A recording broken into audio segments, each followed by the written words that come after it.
Samboners. Time to fire it right back up. These are the weeks we live for. Are you kidding me? Coming off a Monday night football game, we shake down the weekend properly with our good friends Mike Gill, Colin Thompson, and just like that, the following day, we are firing up the weekend. Are you kidding me? Does it get any better?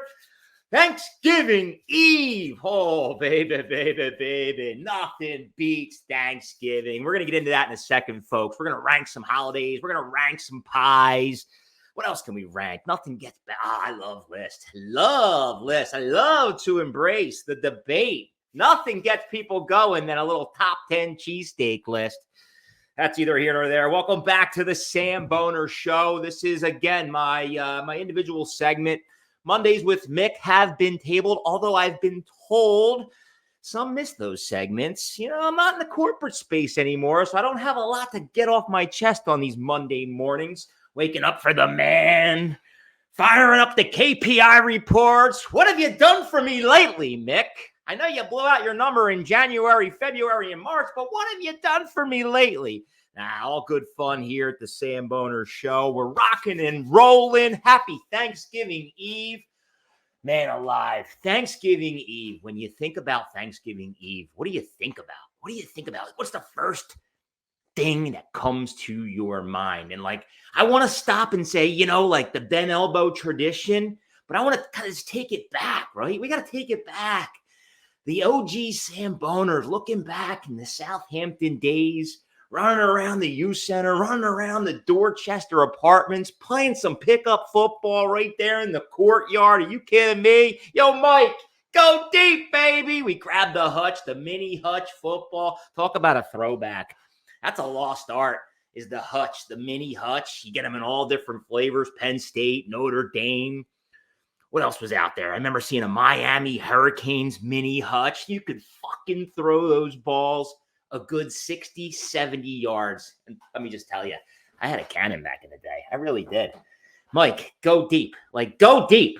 I'm talking 60, 70 yards deep. Boom, we hit them all day long.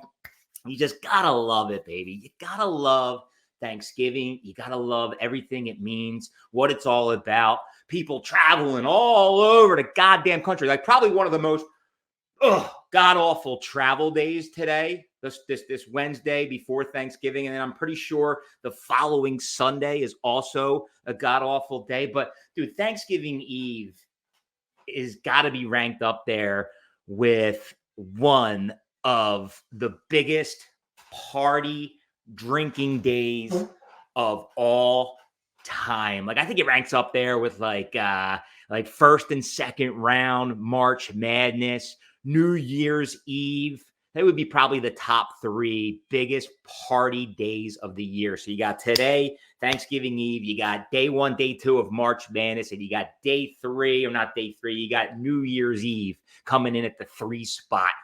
Prove me wrong. I could be wrong. Again, I'm always off the rails here, but I figured, you know what? Let's fire up the weekend. Let's get excited for the holidays. Nothing better. Look, I know you're going to get those holiday blues, and Christmas is going to stare a big fucking hole in your head.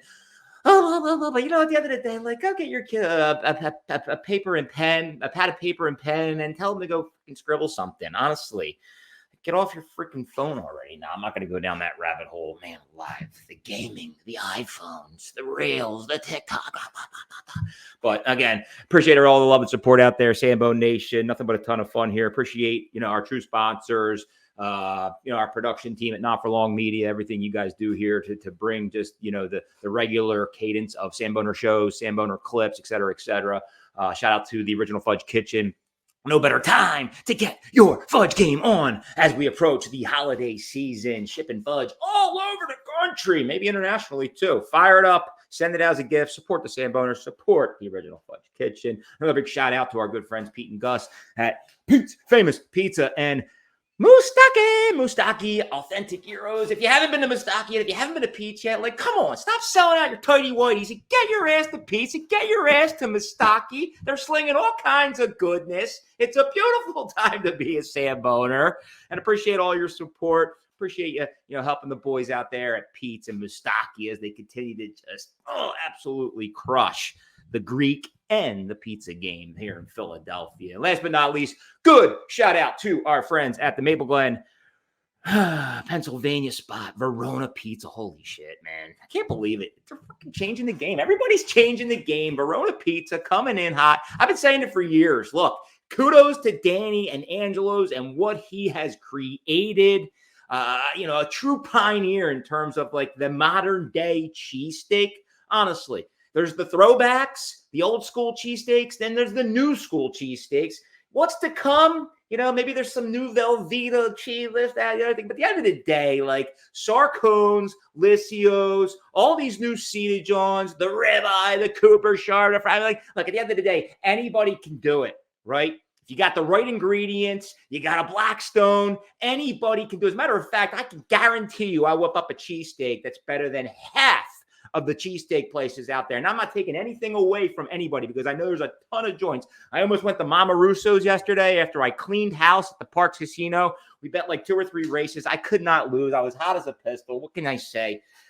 Fun just chopping it up with our good friend, Mr. Maniac Malloy. What a character. An absolute blast to just be around Maniac. Oh, man, he's going to get after it tonight. I can tell you that much. He's probably some of your favorite characters around the holidays. He's got to rank up there as one. So, yeah, I shit the bed by not going to Mama's. But, like, at the end of the day, like, again, nothing to take away from anybody slinging cheesesteaks right now. But, like, if you're not bringing in the Sarcones, you're not bringing in all the right ingredients like the ribeye, the Cooper Sharp, blah, blah, blah, you're setting yourself up for failure at this point. But that said, like, the appreciation for the old school cheesesteak, and I didn't get on here this morning to talk about cheesesteak. Like, what is wrong with me? Honestly, I had no intention to talk about cheesesteak, but now I'm just fired up. I'm fired up. We're going to get it off our chest. We're going to move on, and we're going to celebrate one hell of a Thanksgiving here in 2023. But there is just too many out there, and unfortunately, they're all starting to look, feel, and taste the same. So if you have a way to separate yourself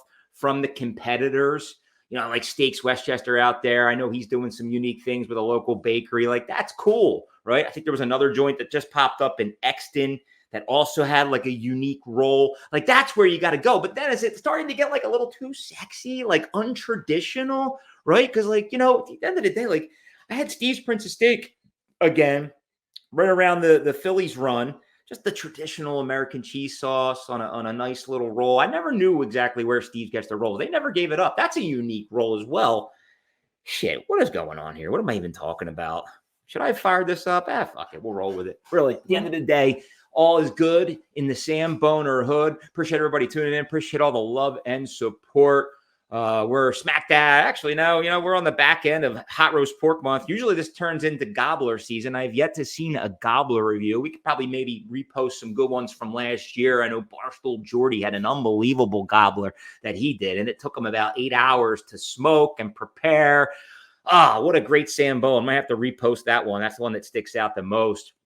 But when it does come to gobbler, or it does come to like just like your traditional sandwich, are you a Wawa guy? Are you a Sheetz guy? Dude, Wawa makes a pretty good gobbler. And I'm not even a huge gobbler fan. We talked about this on Maniac Malloy's podcast, or I don't even know what you call it. We were just shooting content, man. The lights were fucking bright and everybody was like, blah, blah, blah, blah, blah. Like, dude, that's all good. And that's either here nor there. I'm not a fan of like the whole pumpkin spice craze. I'm not a big fan of the gobbler, but there is some places out there that do it right. I think at the end of the day, like the cheesesteak, right? If you're going to make a gobbler, make it at home, right? Go get a nice roll and put all those leftover fixings, some of Joey Mayo's sausage stuffing. Are you kidding me? The next day on the waffle iron. Oh, baby. They're the traditions we're looking for. But yeah, no more McGurks. I'm sorry, no more Ben Elbow, man. You fast forward to your days where you really unwind. Pre-kids, post-college, there was no better place, man. Everybody went to the Ben Elbow. And I'm sure we all got in there with fake IDs at the time. Oh my God, man, there's some stories, and I don't want to bring up too many of them. Shout out to, Greg Duback, man. Rest in peace, Greg Duback. Yeah, for some reason, I have a fond memory of him and some other guys from Archbishop Wood. Oh, man, dude, we got after it. And, it's scary, really, at the end of the day. It honestly is. It's scary looking back on the shit that we got away with. I mean, it was pure murder. And we were just going out there and getting after it, having a grand old time, not thinking really about our next step. And we woke up, we were safe and sound. But these are the days like without Uber. And these are the days where, I can't really recall, how I got home or, who picked us up, who dropped us off. Like, again, I was always, caution for error, but same time, like looking back on those days, man, thank God for Uber. Honestly, like I really do need a promo code for Uber because everybody needs to apply that Uber app, the Lyft app. Be safe out there. It can get crazy on a day like today. Thanksgiving, you gotta love it. What are some of your other best traditions? Like one of our favorite traditions of all time, and unfortunately, we have gotten away from it. Man, talk about a bunch of sellouts. The green bean casserole. Yeah, your turkey football game. Nothing better than getting all the boys and girls and cousins and family together for just one little showdown, right? Let's see who you still got. You still got that arm? You still got that cannon? Are you as fast as you were 20 years ago? I mean, look, nothing better than bragging rights on Thanksgiving or that turkey bowl, the green bean casserole. Post-casser bowl, oh my God, we go back to the Union Jacks. We fire up some Guinness. We fire up some wings. Everybody would come up with their own award. On top of that, we'd have offensive MVP, defensive MVP, overall MVP. And then again, just like, Slowski Award and just has-been award, stuff like that. And unfortunately, we've gotten away from that the last couple of years. We got to bring it back. But the green bean casserole has some of the best memories that served me correctly. Shout out to Toast, aka Rocco, always showing up in his Ben Coach jersey. Oh my God. The following day after the green bean casserole, you practically have to like lift your fucking leg into the the tub. Oh my God. What an awful podcast. This is the worst, but we're going to fight through it. We really are. We're going to fight through it.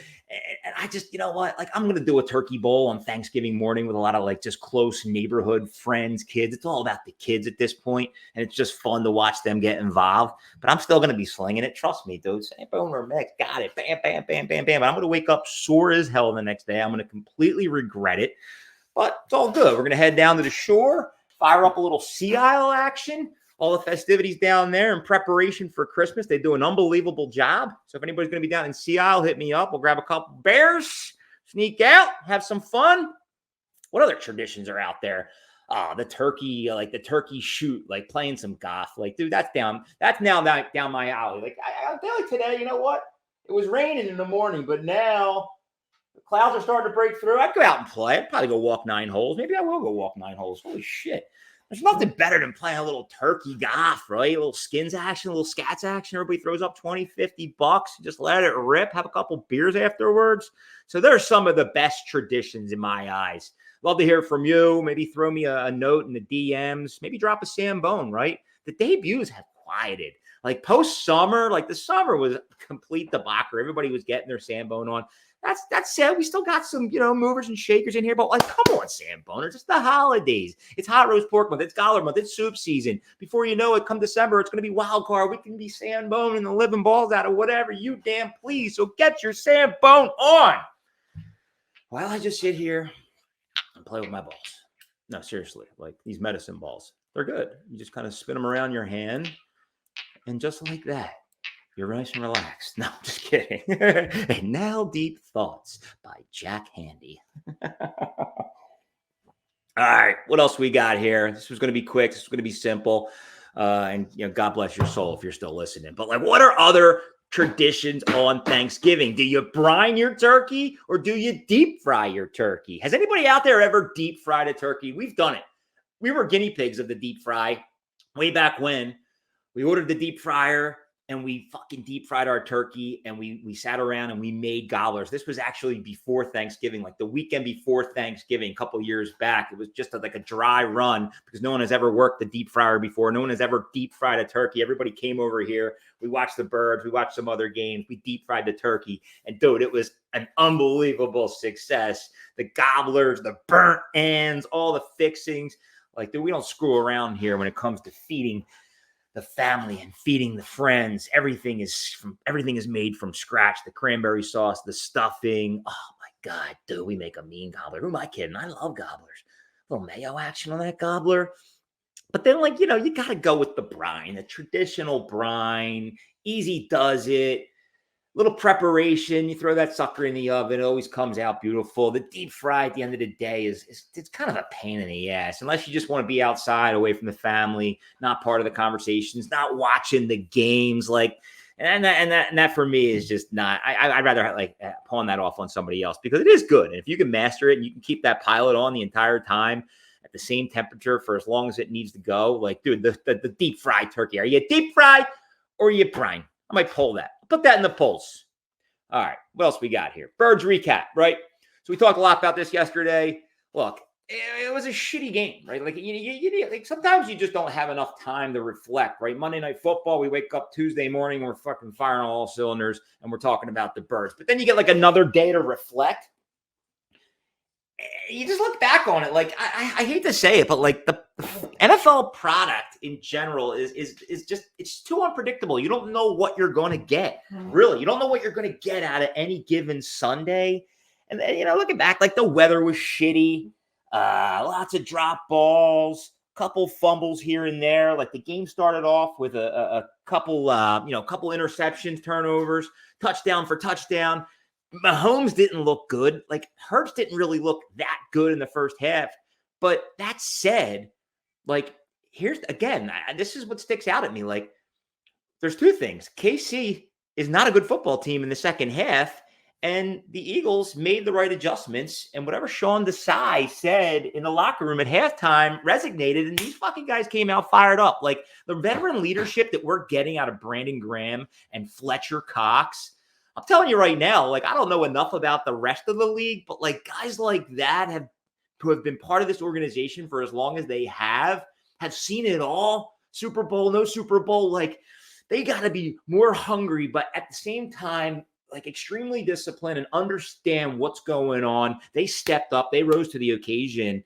And at the end of the day, like, did we steal that game? No, we made some decent plays, right? We got the ball back. We drove down and we made some just like decent quick drives. Like DeAndre Swift looked good. Really, he did. Like, it was great to see them utilizing DeAndre Swift. He made a huge impact. Just like that, we steal the game, and then obviously there's a little luck involved. There's always going to be a little luck involved. And again, the conditions were, I don't know, man. That guy should have caught that ball, but we would have still had a good minute and 45 to drive down and either tie it or again take a go-ahead touchdown. Because like at the end of the day, like these NFL games, they're just not over, man. Like if there's 2 minutes, like that's a lifetime in this league. You saw it firsthand with the Bears and the Lions last week. And who knows what we're on tap for this week with the Thursday games, and then also a Friday, a Black Friday for the first time in NFL history. We have a Black Friday game between the Dolphins and the Jets, I believe. Oh man. All right, let's fire off some picks. Another great tradition here. We'll be throwing some action in, I'm sure, on Thursday. But let's fire in our traditional Thanksgiving Eve. We're gonna bring this to you by my apparel business, Mac Branded Solution. What the hell? Okay, if you're looking for some apparel, looking for some t-shirts, group runs, 5Ks, 10Ks, local schools, local bars, restaurants, come to Samboner, Mick. We'll help you out. Tees, hoodies, sweatpants, underwear, you name it, we got it. So first game on tap is the Packers versus the Lions. This is a good game. Both teams coming off really good wins. Packers just beat the Chargers. Lions, again, just stole a game against the Bears. Look, the Bears stink, but they had them. They were up 10. So with that said, man, two traditional Thanksgiving Day teams battling it out. I'm going to go Packers. I'm going to go Packers and the points. It's going to be a great kickoff to a great Thanksgiving. Packers plus 7.5. The following game at 4:30 is pretty much when you'll likely start to sit down or maybe continue to unwind in the kitchen, help out around the house. And really at the end of the day, like, God, Cowboys, Commanders. Like the couple years where the Eagles played the Cowboys, I believe we fucking blew the living doors off the Cowboys. Pepe Sanchez, right? That's what's that, like 2020, 2019, 18, something like that. I'll have to look that up. But yeah, you just got to muscle through it. Watching the Cowboys play the Commanders or the football team or the Indians or the Redskins, whatever the hell it is anymore. But I'm not betting the Cowboys. I'm telling you right now. No doubt about it. Like I will never bet the Cowboys. I will never put a Cowboy on my fantasy football roster. So for that, I'm going Commanders plus 12.5. And then last but not least, at this point, we'll all be Beaujolais up. 49ers -7 against the Seahawks in Seattle. I'll tell you what, I like what Seattle's doing. I think the 49ers are kind of bound to come back to earth. They continue to just blow teams away. You can't just keep blowing teams out, and especially winning against the spread as big as they have been. So with that said, stupid little I don't know, reverse psychology pick. I'm going to go Seahawks plus the 7 for the underdog special here on Turkey Day. Happy Thanksgiving. Let's go to some questions here. I believe some people asked some questions. How about that? I threw it out there and I got them. Let's see if I can find them. Oh, baby, deep breaths. I can't find them. Oh, here was one. Are the Flyers good or is it too early? You know what? Good question, Matt. Matt Fazio. We talked about that. We talked about that yesterday on our weekend shakedown. Through 18 games, unless they played last night, 10 wins. Like, who saw that coming? So Danny Briere and the rest of the organization. Drawing a blank. Holy shit, man. Damn, shouldn't have drank last night. Oh, well, that's either here or there. Keith Jones, Danny Briere. I think that those guys are going to do some interesting things. I think it'll take some time, take a couple years. But again, there's nothing better than when the Philadelphia Flyers are good. And I'm a 4-for-4 guy, but I'm a bigger Phillies Eagles fan. And then if I had to rank them, I'd probably go Sixers 3, Flyers 4. That said, I love going down to the games. I think it's very, very entertaining. And if we can get the Flyers back to where they need to be, I think obviously the city will continue to embrace the Flyers. I think they could blow right past the Sixers in my eyes. You look back on those Broad Street Bully days, this is a true hockey town. It really is. So I'm pulling for them, man. I hope that it continues, and I hope they can get good. I'll try to get behind this team, learn a little bit more about who the characters are, who the team is, or what the team's all about. But what else we got? When are you coming? When are you coming? I would love, if I could in a perfect world, Sambone 5 to 10 times a day, I would. But unfortunately, I'm human. I have a young family, a young growing family. Just trying to keep it all together here in the Samboner hood. But there is no better feeling than just dropping a Sambone and getting out there and supporting a local business. And I tried to do it yesterday after I cleaned house at Parks, but unfortunately I just ran out of time. But there's so many good gems out there, and it's just great to see so many new places continue to pop up. So this little social influential world that we all live in, there's plenty of people out there that are going to help showcase your brand, showcase your new spot and all your new food. But, Samboner Nation is alive and well. So appreciate everybody just continuing to get your Sambone on. Look, I know it ain't easy, but it sure as hell necessary. So again, I do appreciate all the love and support as we wind down and just gather with, our loved ones, our family, our friends. Maybe, give one of your cousins a nice big wedgie or just a nice little, dead arm or a noogie. How about a fucking noogie? Oh, God, noogies. Oh, they hurt so bad. But you know what? Give your cousin a noogie, a nice little knock on their head. It hurts for a little while. I'm telling you, it really does. Back in the day, oh, man. Have I ever talked about the cry or die matches that I used to have with Fried-Uns? Have I? So Kevin and I, my cousin Fried-On is one of my best friends in the whole world. Back in the day, we would get kind of roped in to having what we called the cry or die match. So here's how it went down. So my brother would be a manager for me or a manager for Kev. And then my brother's best friend, another rest in peace, Billy Croak. Lots of love to Billy Croak and the family. We miss you dearly to this day. Billy Croak would take my corner. So, and they would both have yellow wiffle ball bats in their hands. It was weird. They were almost whipping us. All right, here's what you got to do. Cry or die match, round number 1, right here in the living room at 35 County Line Road. Joey would be in my corner. Billy would be in Kevin's corner. And what we would do is we would go toe to toe and beat the fucking living bag out of each other. I'm not kidding.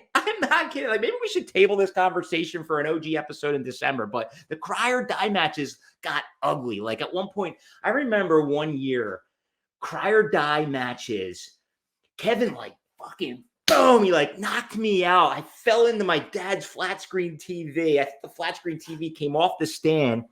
I was like, holy shit. And then like the next round came by. He tried to hit me again. I ducked. I nailed him in the stomach. He started throwing up all over the place. Like, dude. And Billy and Joey would be like, it isn't over. Neither of you cried and none of you have died. So you got to keep fighting. And then like blood started. Like, dude, it was out of control. The cry or die matches, dude, they never ended. You know, I think the night of the 2004 Eagles NFC Championship game, Kevin and I had a cry or die match at like 3 o'clock in the morning at the Jenkintown train station. You know what, Kev? Next time you come home, put on the gloves. We're going to hit the bag. We're going to hit the bag, baby. All right, that's all I got. I don't know how that just came off my chest, but it did. So if you ain't crying, you ain't dying. Be merry. Be happy. Have fun. Be safe. And have a hell of a Thanksgiving, Samboners. Love you all. Samboner out. Pop that Sambone, and baby, it's on. Dropping 45 minutes just to grab